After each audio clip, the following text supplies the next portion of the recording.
ভাই করলা কত কেজি? করলা নিবেন? টাটকা করলা, দাম বেশি না, কম, জিনিস ভালো, ঠিক আছে, মাত্র 250 টাকা।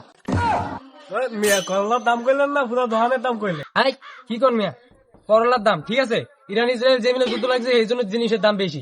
হ্যাঁ তো বাংলাদেশে অন্তনে ইয়া করতে মানে আপনারই করতে অনেক বেশি কষ্ট হয়ে যায়। এই জিনিস অনেক বালা, এই দেখছেন না, জিনিস বালা, জিনিস এই একটাই বছর হয়েছে, ঠিক আছে, কতদিন লাগবে, কতদিন লাগবে দিব 5-10 কেজি একবারে দিয়ে দিলে যান, বাইরে যান।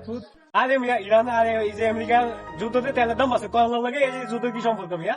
আছে আছে, এটি আপনারা বুঝবেন না, ওই তেলের দাম বাড়ছে, এটির দামও বাড়ছে। এইটা বাংলাদেশ, সবকিছুই বাড়ে। এটা আনতে, এটা যে আনছে কিনা গাড়িতে আনতে হয়েছে না, গাড়ির ভিতরে কি তেল লাগবে না, তেলের দাম তো বেশি, এর লেগে এটার দামও বেশি। বের করে না, যান যান যান, বের করে না, না নিলে যান যান, লাগেন লাগেন। এই করে নেন মিয়া যুদ্ধ লাগছে 2 দিন ধরে, আমরা এই যে দেখে মনে হয় 15 দিন ধরে বলে দিচ্ছি, আমরা এই যে দাম কেমনে বাড়াচ্ছি, কিনতাম না আমরা এই জায়গা।